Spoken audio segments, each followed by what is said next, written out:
할렐루야. 토요 새벽 임원교육 두 번째 시간에 오신 여러분 모두를 환영하며 축복합니다. 또한 지금 이 시간 온라인으로 함께 교육에 참석하신 여러분들 또한 진심으로 환영하고 축복합니다. 오늘 우리에게 주신 하나님의 말씀은 마태복음 5장 13절부터 16절의 말씀입니다. 마태복음 5장 13절에서 16절의 말씀을 제가 봉독해 올리겠습니다. 너희는 세상의 소금이니 소금이 만일 그 맛을 잃으면 무엇으로 짜게 하리요? 후에는 아무 쓸데없어 다만 밖에 버려져 사람에게 밟힐 뿐이니라. 너희는 세상의 빛이라. 산 위에 있는 동네가 숨겨지지 못할 것이요. 사람이 등불을 켜서 말 아래에 두지 아니하고 등경 위에 두나니 이러므로 집안 모든 사람에게 비치느니라. 이같이 너희 빛이 사람 앞에 비치게 하여 그들로 너희 착한 행실을 보고 하늘에 계신 너희 아버지께 영광을 돌리게 하라. 아멘. 여러분, 오늘 본문 말씀을 보면 예수님께서 제자들에게 무엇이라고 말씀을 하시는가 하면 너희는 세상의 소금이니, 그리고 너희는 세상의 빛이라고 그렇게 말씀을 하셨습니다. 근데 예수님의 이 말씀 속에는 어떠한 전제 조건도 달려있질 않습니다. 가령 너희는 기독교가 인정받고 그리고 그리스도인이 존경받는 사회 속에서만 소금이요 빛이다 라고 그렇게 말씀하시지 않았습니다. 예수님의 말씀은 어느 시대 그리고 어느 상황 속에서나 예수님을 따르는 제자들은 소금이요 빛이라는 것입니다. 그것이 비록 사도들의 시대처럼 예수님을 믿음으로 인해서 로마 정부의 탄압과 그리고 박해를 받는 상황 속에서뿐만 아니라 또한 오늘날 우리가 이 기독교가 개독교로 불리는 이런 시대 속에서도 예수 믿는 사람들을 바라볼 때 저 사람들 좀 이상해 라고 색안경을 쓰고 바라보는 그런 현실 속에서도 제자들의 본질은 소금이요 빛이라는 것입니다.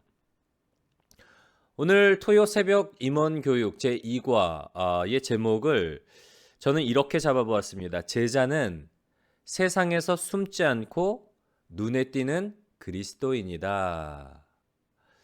여러분, 제자는 어떤 사람들이라고요? 예수님께서는 제자들을 가리켜서 너희는 세상의 소금이요 너희는 세상의 빛이다 라고 말씀을 하셨는데, 이 제자의 특징은 무엇인가 하면 숨지 않고 눈에 띄는 사람들이라는 것입니다. 오늘의 포인트, 첫 번째 포인트는 바로 이 숨지 않고 눈에 띄는으로 좀 살펴보려고 하는데요. 오늘날 우리의 모습과 한번 비교를 좀 해봤으면 좋겠습니다. 제자들은 세상에서 숨지 않고 눈에 띄는 사람들인데, 과연 오늘날 우리의 신앙의 모습과 어떤 차이가 좀 있을까를 좀 살펴보려고 하는데요. 오늘날 많은 그리스도인들이 저희와 같은 개척교회보다는 큰 교회에서 신앙생활을 하고 싶어하는 분들이 꽤 많이 있어요. 개척교회보다는 큰 교회에서 신앙생활 하려고 하시려는 그런 이유들이 여러 가지가 있겠죠. 그 중에 한 가지는 큰 교회에서 제공하는 좋은 어떤 양육 프로그램, 그리고 많은 사람들이 그 예배를 드리기는 어떤 그 예배의 분위기, 혹은 그 큰 교회에서만 누릴 수 있는 어떤 찬양의 분위기, 그런 어떤 예배나 찬양의 분위기, 혹은 양육 프로그램 때문에 개척교회보다는 큰 교회에서 신앙생활하고 싶어하는 분들도 있지만, 그런데 큰 교회에서 신앙생활하고 싶어하는 분들의 또 많은 분들이 교회 안에서 익명의 그리스도인으로 살아가고 싶기 때문에 큰 교회를 선호하는 그런 분위기도 있습니다. 교회에 등록하지도 않고 그냥 어디 소속되지도 않고 그냥 주일 예배만 참석해서 나는 은혜 받고 싶다, 그런 거죠. 이런 분들이 그 교회에 그 등록하지 않고 그냥 조용히 왔다가 조용히 예배만 드리고 그 빠져나가려고 하시는 그 이유는 뭐 여러 가지가 있을 수 있을 것 같아요.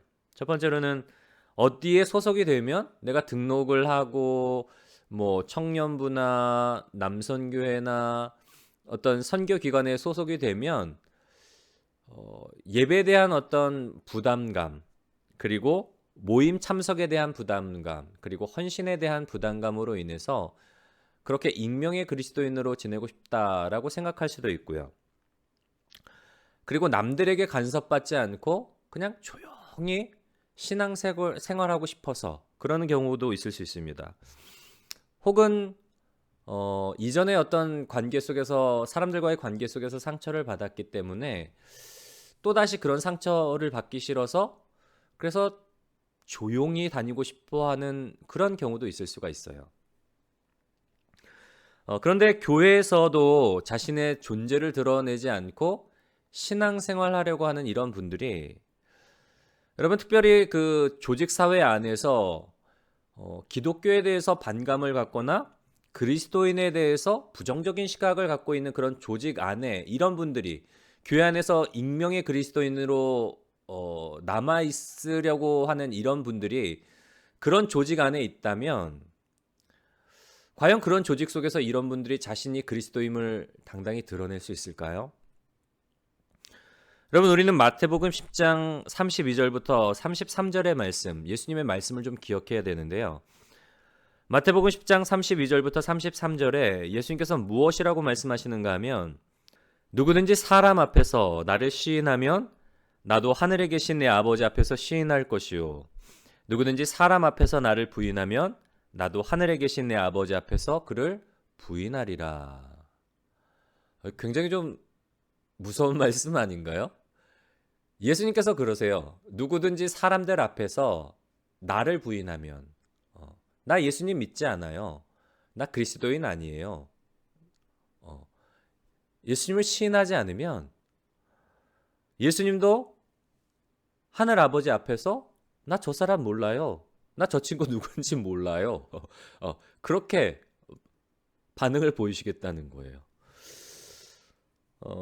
여러분 우리는 예수님을 따르는 제자들로 우리는 부르심을 받고 우리는 예수 성전, 예수 제자 되기를 이제 결단하고 이렇게 임원 교육도 받으시는 그런 자리에 나왔는데 제자들은 기본적으로 어떤 존재들이라고요? 세상에서 숨지 않고 산 위의 동네가 숨겨지지 아니하는 것처럼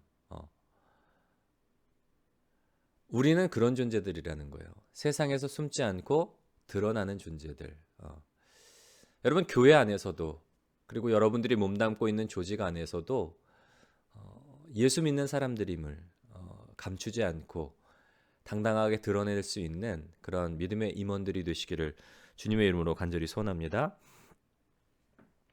두 번째로 우리가 좀 살펴보려고 하는 내용은 이제 제자됨의 본질이에요. 예수님께서 제자들을 가리켜서 뭐라고 말씀하셨죠? 첫 번째는 너희는 세상의 소금이다 라고 그렇게 말씀을 하셨습니다. 여러분 소금하면 떠오르는 이미지들이 있죠. 우리가 이제 소금하면 보통 주부들은 음식할 때 많이 사용하시고 그리고 또 이제 뭐 그 어떤 생선이나 고기를 파는 그런 분들은 그 생선이 부패되지 않도록 상하지 않도록 염장이라고 하죠. 소금을 쳐서 부패를 방지하는 그런 역할을 합니다. 소금은. 근데 만약에 소금이 여러분 우리 아픈 어떤 찢어진 상처 부위에 소금이 떨어진다면 어떻게 될까요? 굉장히 쓰리고 아프겠죠. 여러분 우리는 세상의 소금으로서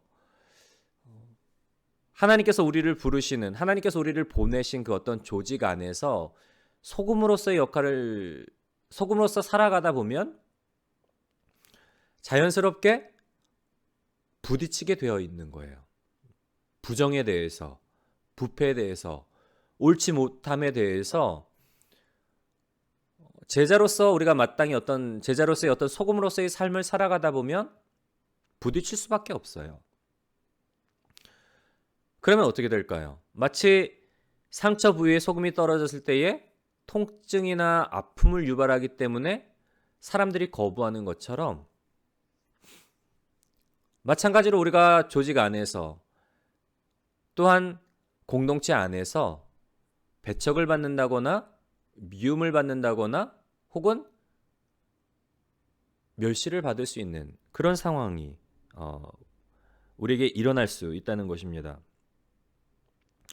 이런 반응이겠죠. 왜 자꾸 아픈 상처를 건드리냐? 왜 너만 고상한 척 하는데? 왜 너 혼자 그렇게 튀어? 그냥 그대로 살면 안 돼? 뭐 이런 반응들이 예수님을 믿는 우리들에게 보여질 수 있다는 것입니다. 그러다 보니까 우리가 말씀을 따라서 그리고 신앙 양심을 따라서 제자로서 소금 본연의 어떤 모습으로 살아가려다 보면은 온갖 비난과 온갖 그 멸시를 감수해야만 하는 것입니다. 그러다 보니까 그런 상황에 직면하게 되면 사람인지라 부딪히기 싫잖아요. 이왕이면 좋게 좋게 살고 싶고 다툼 없이 살고 싶고 스트레스 받지 않고 살고 싶은데 그러다 보니까 우리 앞에 우리는 이제 그 유혹에 직면하게 되는 거죠. 뭐 하면 내가 이렇게 힘들게 사는 걸까? 그냥 적당히 타협하고 적당히 눈 감아주고 살면 될 텐데 이런 유혹 앞에 직면하게 됩니다.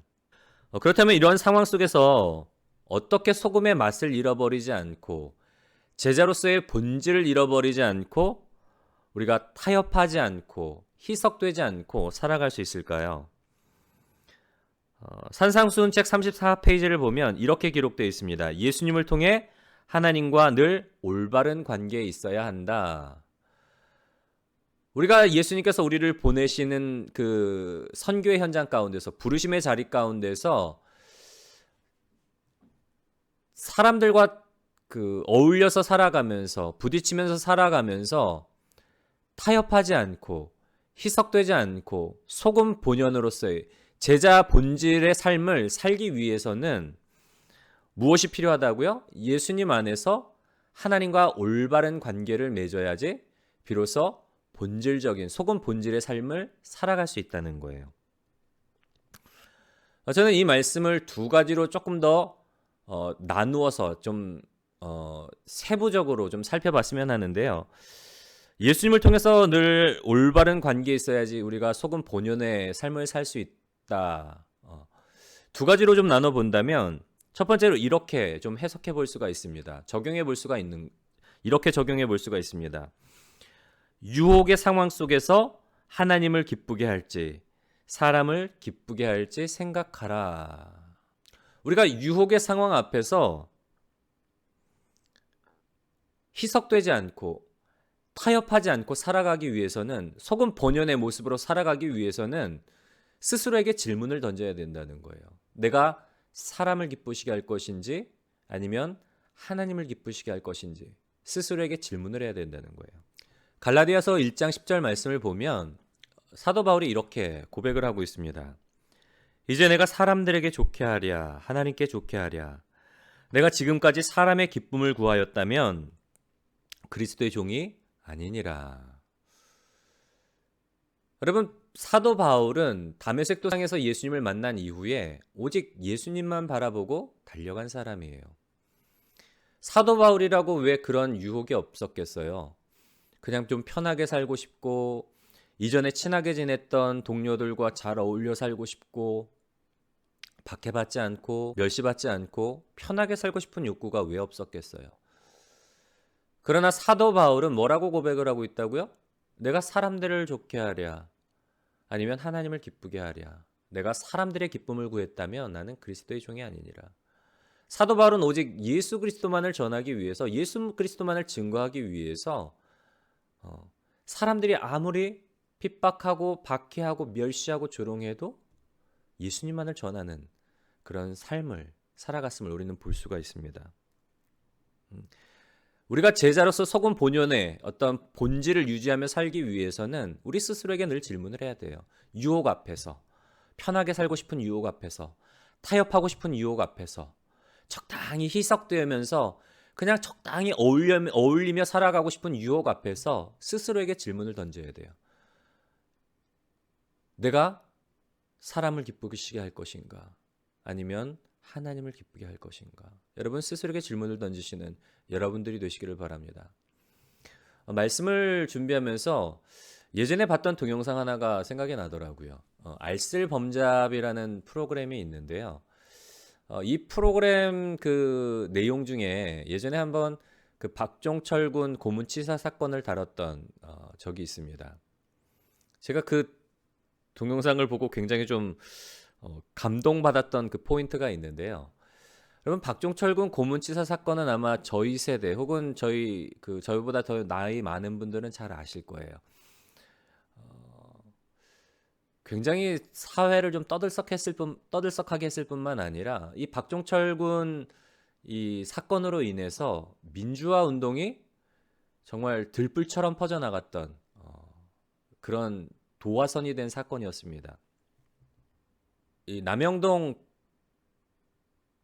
대공분실에서 그 고문을 받던 이 박종철 군이 쓰러지자 외부에서 의사를 불러왔대요. 보통의 경우라면 그냥 이렇게 취조받다가 사람이 죽으면 그냥 그걸 덮으려고 뭐 시체를 어디 바다에 버리거나 아니면 폐광, 갱독 제일 끝에 갖다 버리는데,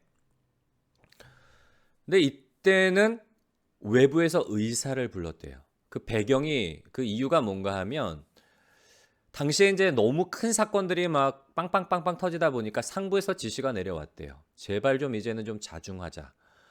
큰 사건 일으켜서 사회적 무리를 좀 일으키지 말고 좀 자중하자라는 분위기 속에서 또 고문을 하다가 사람이 죽었으니까 이제 수사관들이 난감한 거예요. 이거 어떡하냐. 분위기가 지금 자중하라고 상부에서 지시가 왔는데 이거 어떻게 하냐. 그래서 외부에서 의사를 불러다가 어떻게 해서든지 살리려고 막 시도를 했는데 이미 죽은 이 학생을 살려낼 수는 없었던 거죠. 그래서 이제 차선책으로 어떻게 해서든지 이게 이 취조를 받다가 고문을 받다가 죽은 게 아니라 응급실에서 죽은 것처럼 그렇게 위장을 하려고 이 시체를 이 의사가 있는 그 병원으로 보내요.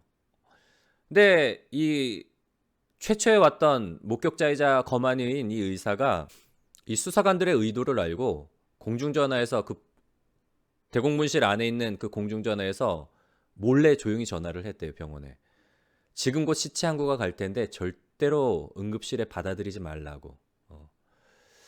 그래서 그 전화를 받고 그 교수진들이 응급실 앞을 막아섰대요. 아니 시체는 영안실로 가야지 응급실로 올 수 없다고. 그러자 수사관들이 어떻게 할 수 없으니까 그 시체를 박종철 군의 시체를 가지고 그냥 경찰 병원으로 간 거예요. 근데 시간이 이렇게 흐르다 보니까 이 사건이 기자에 의해서 노출되게 되고 이제 기자가 이 사건을 파고들게 되는 거죠.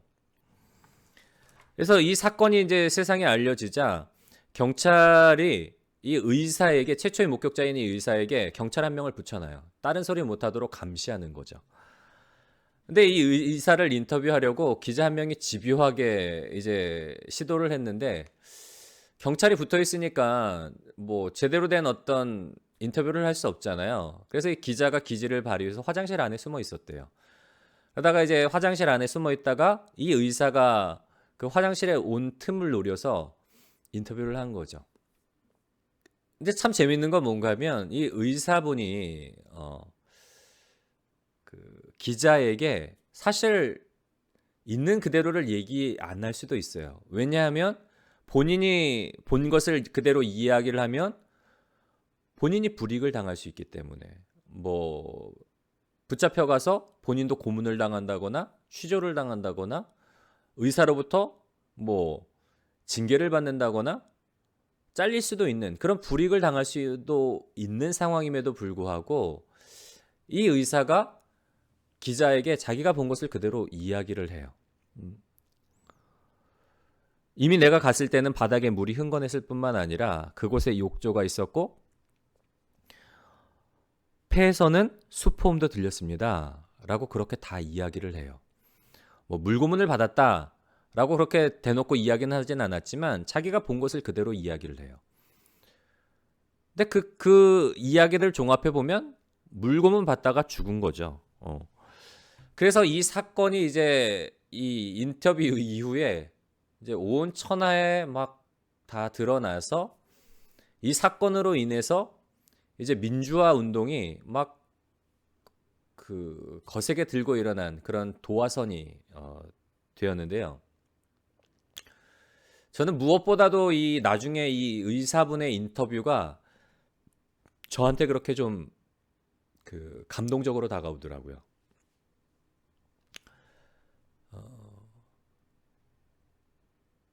불이익을 당할 줄 알면서도 어떻게 그런 이야기들을 털어놓을 수 있었느냐라고 묻자 이 의사분이 뭐라고 이야기를 하는가 하면 나는 단지 의사로서 알고 있는 사실을 이야기했을 뿐이다 라고 담담하게 대답했다고 합니다.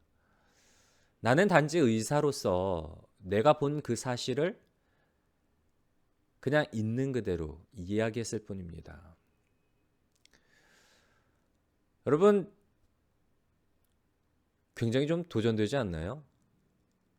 한 사람이 자기 어떤 본연의 자리에서 본연의 역할을 감당했을 때에 세상이 뒤집어지는 그런 역사가 일어났잖아요. 예수님께서는 우리를 세상의 소금으로 불러주셨는데 우리가 소금 본연으로서 어떤 본질을 지키고 제자로서 부르심의 그 자리를 지킨다면 하나님께서는 분명히 우리의 삶을 통해서 이 땅 가운데 놀라운 변화를, 이 땅 가운데 하나님의 나라를 이루어 가실 줄로 믿습니다. 저는 우리 각 사람이 정말 삶의 자리 가운데서 제자로서 소금으로서의 본질을 지키며 살아가시는 여러분들이 되시기를 주님의 이름으로 간절히 소원합니다.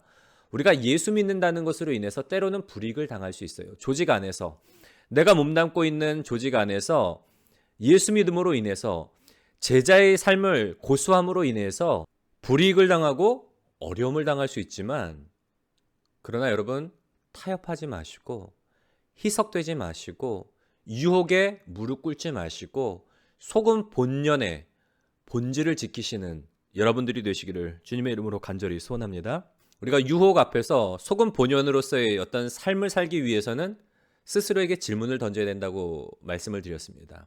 내가 사람을 기쁘시게 할 것인지 아니면 하나님을 기쁘시게 할 것인지 유혹의 상태에 직면했을 때 유혹의 상황에 직면했을 때에 여러분 스스로에게 질문을 던지세요. 내가 적당히 타협하며 살고 싶고 부딪히지 않고 살고 싶고 좋은 관계 유지하며 살고 싶은 그런 유혹 앞에서 우리의 믿음을 지켜야 될 때 내가 제자로서의 어떤 모습을 본을 보여줘야 될 때 스스로에게 질문을 던지심으로 인해서 소금 본연으로서의 그 삶을 살아가시는 복된 임원들이 되시기를 주님의 이름으로 간절히 소원합니다. 두 번째 우리가 여러 가지 유혹의 상황 앞에서 타협하지 않고 희석되지 않고 살기 위해서는 예수님의 이 말씀을 기억해야 돼요. 예수님은 뭐라고 말씀하시는가 하면 제자들에게 너희는 비둘기같이 순결하고 뱀같이 지혜로워라 라고 그렇게 말씀을 하셨습니다. 여러분 우리가 몸담고 생활하는 이 조직 사회 안에서 거의 한 80% 이상은 관계의 문제예요.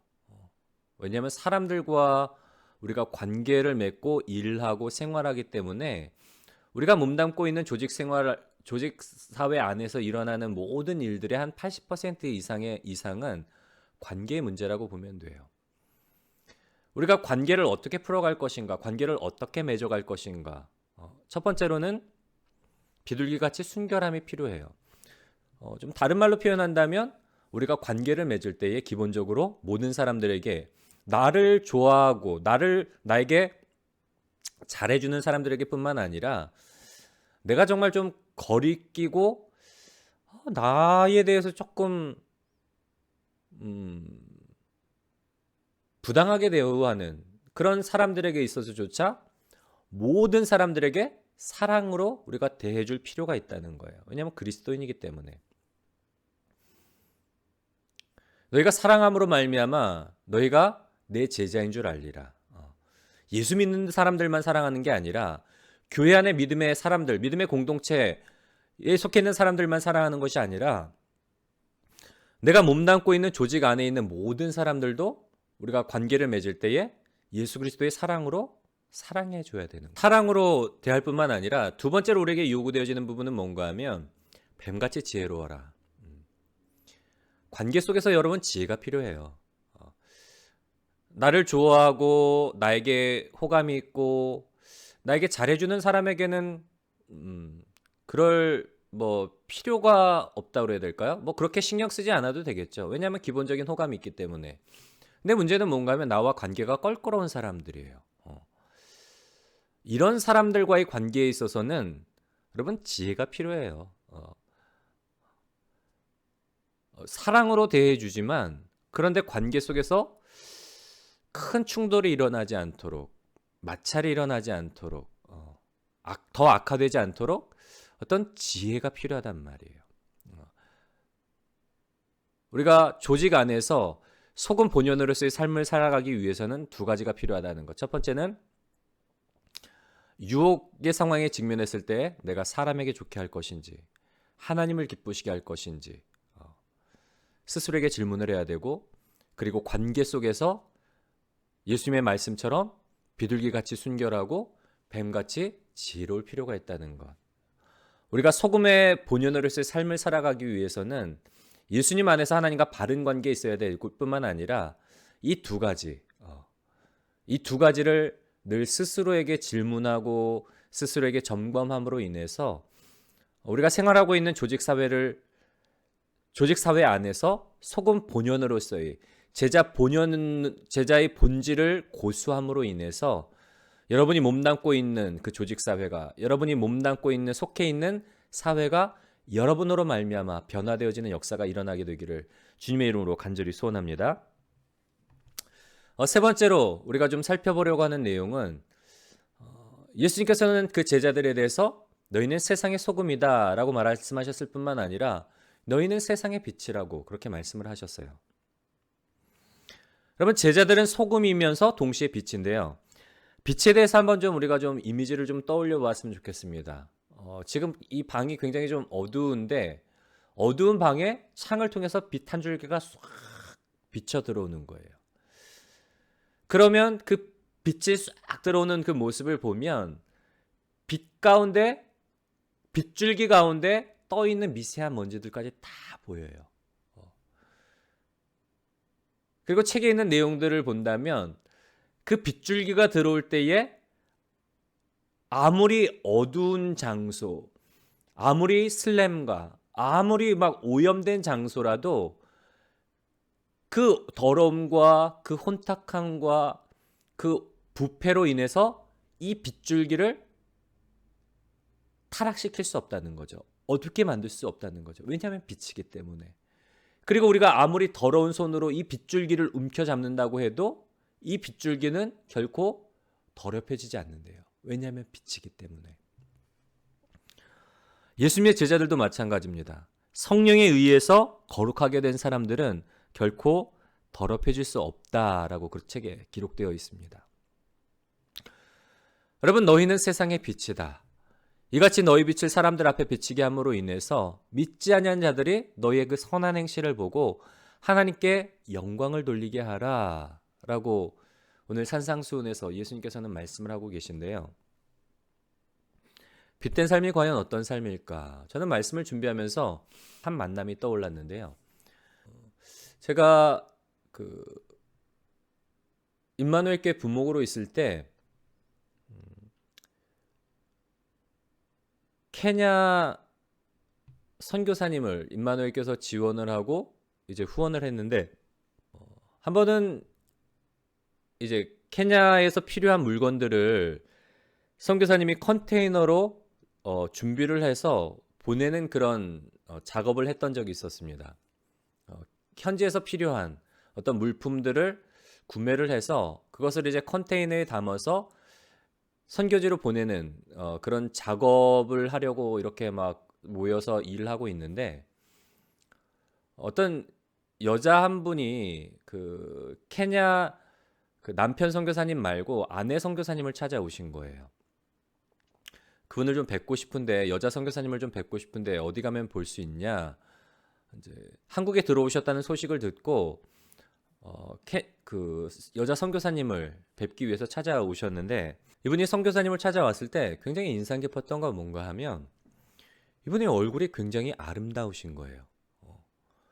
얼굴이 아름다운데 미모가 뛰어나서 아름다운 게 아니라 얼굴에서 정말 광채가 나요. 그 얼굴을 뵐 때에, 그분의 그 얼굴을 뵐 때에 얼굴 가득히 미소가 가득하고, 얼굴 가득 그 어떤 기쁨과 그 내면에서 우러져 나오는 그 평안과 그 어떤 영적인 그 기쁨이 얼굴 자체에서 느낄 수가 있는 거예요. 이분이 이제 선교사님을 뵙고 나서 제가 여쭤봤어요. 도대체 뭐 어떤 분이세요? 왜냐하면 너무 인상 깊었기 때문에, 이분의 모습이, 이 여자분의 모습이 너무나 인상 깊었기 때문에 제가 선교사님한테 여쭤봤어요. 어떤 관계시냐고. 선교사님이 그렇게 이야기를 해주시더라고요. 예전에 간호사로 일할 때 같이 일했던 후배라고. 근데 자기 이제 한국에 들어왔다는 소식을 듣고 어떻게 알고 찾아왔네? 그렇게 이야기를 하시더라고요. 그러면서 뭐라고 덧붙이시는가 하면, 그런데 그 친구 시한부야, 그러시는 거예요. 저는 진짜 깜짝 놀랐습니다. 암이 이미 온 몸에 다 퍼져가지고 수술해서 뭐 손 쓸 그런 상황도 아닐 정도로 암 말기일 뿐만 아니라 이제 시한부 판정을 받으셨다는 거예요. 그래서 제가 그 이야기를 들으니까 정말 더 저한테는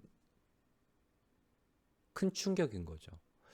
아니, 어떻게 도대체 그런 상황 가운데서 저렇게 평안한 얼굴, 저렇게 기쁨이 가득 차고, 저렇게 평강이 가득 차고, 저렇게 미소 가득한, 정말 그 얼굴의 광채, 저런 어떤 영적인 어떤 그 기쁨, 영적인 그 어떤 광채가 나올 수 있는 걸까?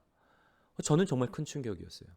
그때 그분의 모습이 아직까지 제 뇌리 속에 남아있을 정도로 저한테는 너무 큰 충격이었습니다. 여러분, 우리가 세상 가운데, 세상에 너희는 세상의 빛이라 말씀을 하실 때에 그 빛은 다른 빛이 아니에요. 물론 우리의 선한 행실일 수도 있지만 우리의 얼굴 가운데서 나오는 빛일 수도 있는 거예요. 내가 지금 여러 가지 힘들고 어려운 문제 가운데 있고 정말 절망적인 상황 가운데 있지만, 그런데 예수님이 함께 하심으로 말미암아, 성령님이 내 안에 함께 하심으로 말미암아, 내가 예수 충만함으로 말미암아 내 안에서 우러져 나오는 그 기쁨, 예수 충만함으로 내 안에서 나오는 그 어떤 감사, 예수 생명이 내 안에 넘쳐남으로 나오는, 얼굴로 표현되는 그 기쁨과 감사와 그 평강과 그 은혜의 빛이 있어요. 여러분, 이 빛이 우리의 삶을 통해서, 우리의 얼굴을 통해서 나올 때에 사람들은 우리의 삶을 통해서 정말 예수 믿는 사람은 뭔가 다르구나, 어떻게 저런 상황 속에서 저렇게 기뻐할 수가 있지? 어떻게 저런 상황 속에서 저렇게 평안할 수가 있지? 어떻게 저런 상황 가운데서 저런 미소를 잃지 않을 수가 있지? 여러분, 그게 우리가 보여줄 수 있는, 세상 사람들을 보여줄 수 있는 빛인 거예요. 예수 생명, 예수로 충만할 때 나오는 그 기쁨, 감사, 그 은혜, 그 평강. 여러분, 이러한 빛을 세상 가운데 비춤으로 인해서 정말 세상 사람들에게 예수 그리스도를 증거하는 복된 임원들이 되시기를 주님의 이름으로 간절히 소원합니다. 이제 말씀을 마무리합니다. 예수님을 따르는 제자들은 세상에서 숨어지는 존재들이 아니에요. 내가 세상 가운데서, 내가 속해 있는 조직 속에서 불이익을 당할까 봐 예수 믿는다는 사실 자체도 숨기고 그냥 적당히 타협하며 사는 존재들이 아니라, 때로는 아픈 상처 가운데 뿌려진 소금처럼 부딪히더라도 부패를 방지하기 위해서, 정결케 하기 위해서 타협하지 않고 소금 본연으로서의 모습을 고수하는 사람들, 그리고 빛으로서 세상 가운데 우리 안에 있는 이 예수 생명, 우리 안에 있는 이 예수님으로 인한 이 기쁨, 감사, 이 은혜를 드러내는 그런 빛의 삶을 살아가는 복된 임원들이 되시기를 주님의 이름으로 간절히 소원합니다. 세상 사람들은 우리의 모습을 통해서 여러분 예수님을 발견해야 돼요. 예수님은 그런 이유로 인해서 우리를 소금으로, 우리를 세상의 빛으로 불러주셨습니다. 세상 가운데 정말 부르심에 그 합당한 삶을 살아가는 소금 본연으로서, 소금으로서의 본질을 잃어버리지 아니하고 빛으로서 어둠을 밝히는 그런 복된 임원들이 되시기를 주님의 이름으로 간절히 소원합니다.